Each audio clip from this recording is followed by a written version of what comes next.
flow of information to the public. We say this because we have received reports of plans to shut down the broadcast media and to shut down the internet and throw the country into information darkness ahead of tomorrow's demonstrations. This would be most ill-advised and a grievous assault on Kenya's democracy because it denies the Kenyan citizens and the Kenyan public their rights to information. From the media perspective, taking this route will sink us all as a country.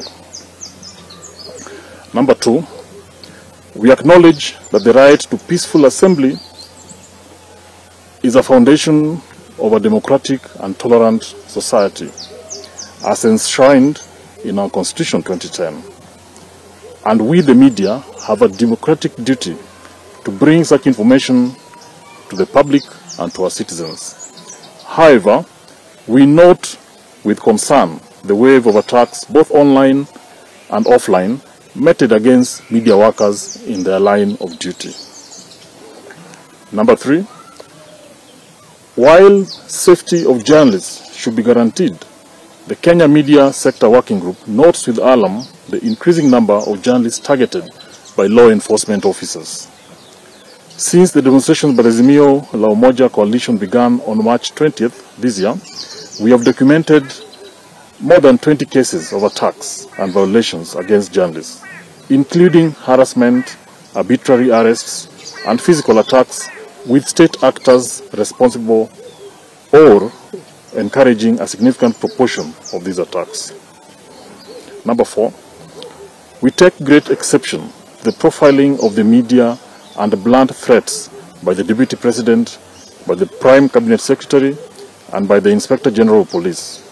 Such sentiments coming from offices with prime responsibility of protecting the media are shocking and unfortunate. We call upon all actors in Kenya to stop profiling and attacking of journalists, as any attack on journalists is an attack on our democracy. Number five, we demand that the Director of Public Prosecutions and the Inspector General of the Police and the Independent Policing Oversight Authority to ensure accountability for all threats and violence against journalists through impartial, prompt, thorough, and independent and effective investigations. We call upon them to bring to book the perpetrators behind these attacks while ensuring access to effective remedies and compensation to the victims.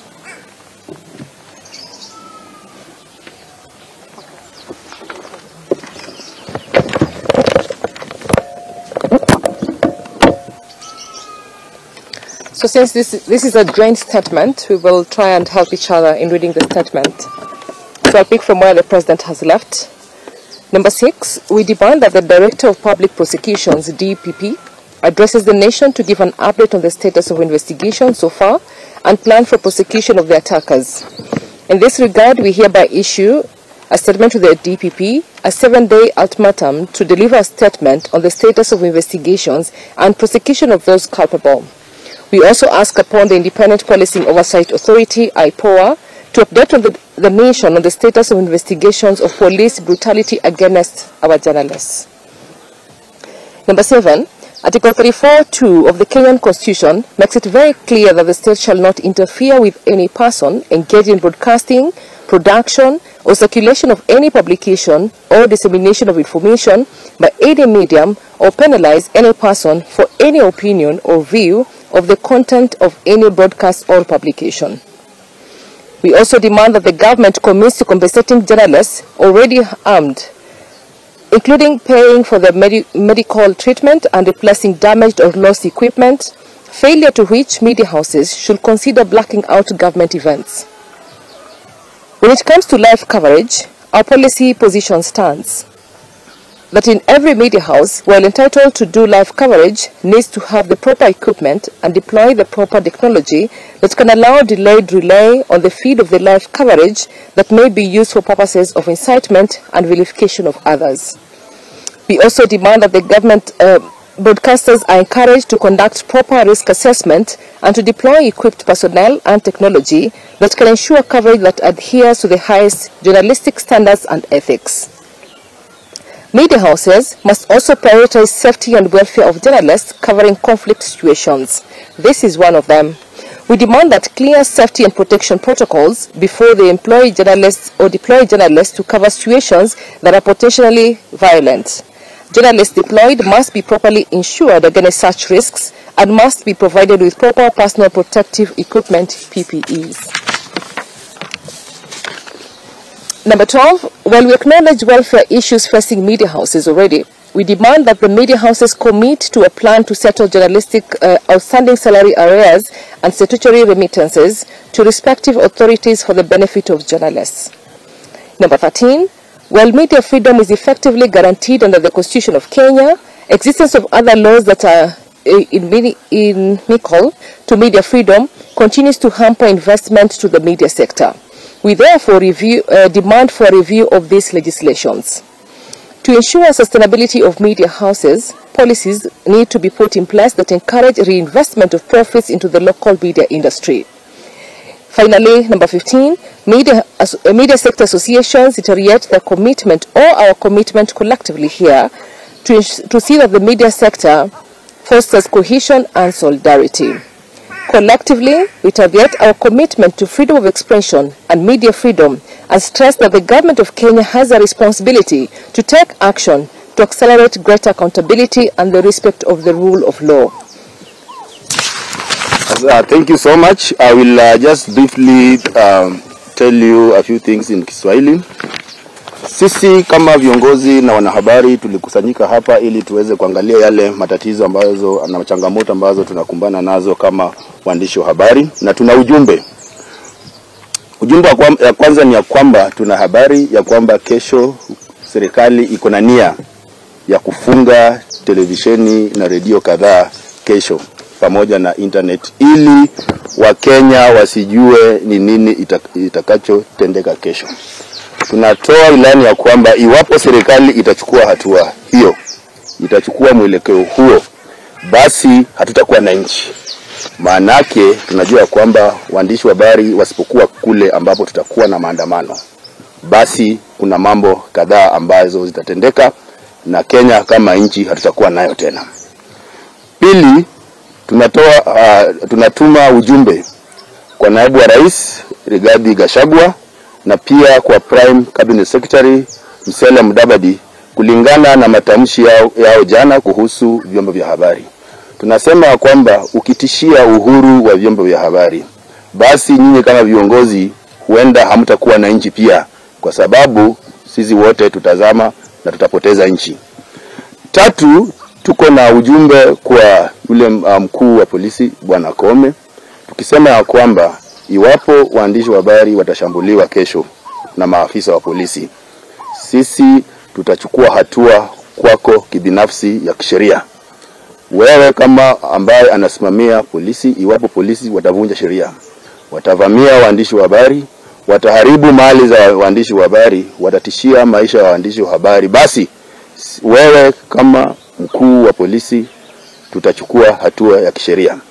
Pia tuna ujumbe kwa DPP ambaye anasimamia masuala ya mashtaka kule kotini, ya kwamba tunakupatia siku 7 utueleze umefanya uchunguzi na wale ambao walishambulia waandishi wa habari siku ya Alhamisi na Jumatatu wiki iliyopita, na iwapo pia kutakuwa na mashambulizi dhidi ya waandishi wa habari kesho. Baada ya siku 7 lazima tuambie ni hatua gani umechukua dhidi ya hao watu ambao wameshambulia waandishi wa habari. Mwisho, tunasema ya kwamba iwapo serikali haitafanya kazi yake, kwa sababu tunajua serikali iko na jukumu la kulinda usalama na kulinda mali ya Wakenya. Iwapo serikali itashindwa katika hiyo kazi, basi tutakusuzia kupatia coverage serikali, na tutaanza na polisi na pia ile wizara ya Interior and National Administration. Tutawapatia blackout, hatutaangazia yale mambo ambayo yanaendelea kule. Mwisho kabisa ni kwa wale ambao wanamiliki vyombo vya habari, ya kwamba pia wao wako na jukumu la kuhakikisha ya kwamba waandishi wa habari wamepewa PPEs, waandishi wa habari wako na bima kwa wale ambao watatumwa kwenda kuangazia mambo ya maandamano. Lazima watu wapewe bima na wapewe PPEs ili wakienda kule wako na usalama wao iko sawa. Tusiwe tunatuma waandishi wa habari kwenda kule nje hawana PPEs, na pia wakiumia matibabu inakuwa ni shida, kwa sababu tunataka kwamba iwapo kutakuwa na mashambulizi, waandishi wa habari lazima kuwa wamejikinga vizuri. Na pia tunasema kwamba serikali pia, tutakapoanza kuchukua hatua dhidi ya serikali na maafisa kadhaa katika serikali, pia tutataka kwamba serikali lazima igaramie matibabu kwa wale waandishi wa habari ambao waliumizwa na maafisa wa usalama, na pia serikali iwalipe fidia kwa huo uvamizi, na wale ambao wameharibiwa mali yao, kama wale waliharibiwa kamera, wale ambao waliibiwa pesa, lazima serikali igaramie hizo zote. Asanteni sana.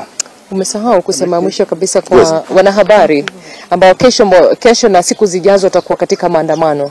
Tunaomba kwamba muhimu sana pia nyinyi mchukue tahadhari kuhakikisha kwamba unapokuwa pale kwa maandamano pia wewe umejikinga vizuri, umehakikisha kwamba umevaa vilivyo, umeelewa kwamba umeshirikiana na media house yako kwamba kujua wako katika mahali fulani, na katika unapopata hatari yoyote ile, tafadhali kimbia mapema mahali unahitaji kupata usalama, ama jikinge na uweze kuhakikisha kwamba maisha yako wewe yataanza na wewe mwenyewe. Kwa hivyo sisi tunasema mkiwa pale nje, angalieni, mtafute wenzenu, kila mtu ajue mwenzake yako wapi, na katika kila nafasi inapotokezea kwamba ni nafasi ya kujikinga na hatari hiyo, tafadhali jikinge na hatari. In addition to that, I also need to say this, that in the event that tomorrow we have any single case where a journalist will be attacked, by this press conference we are also giving a notice to security people all over the country that on Wednesday we will also hold protest countrywide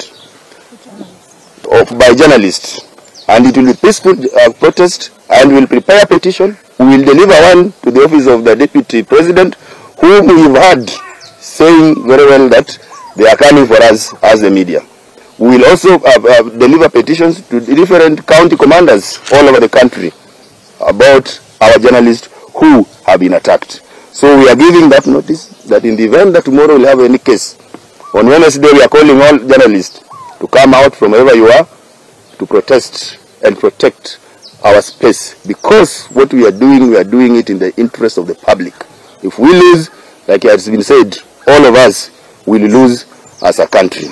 Tunasema ya kwamba iwapo kesho tutakuwa na visa vya kuvamia na kushambulia waandishi wa habari, siku ya Jumatatu, tunaomba waandishi wa habari wote wajitokeze ili tufanye Jumatano. Siku ya Jumatano tutaomba waandishi wa habari wote wajitokeze ili tufanye maandamano ya amani kutetea haki za waandishi wa habari na uhuru wetu. Thank you. Over to you.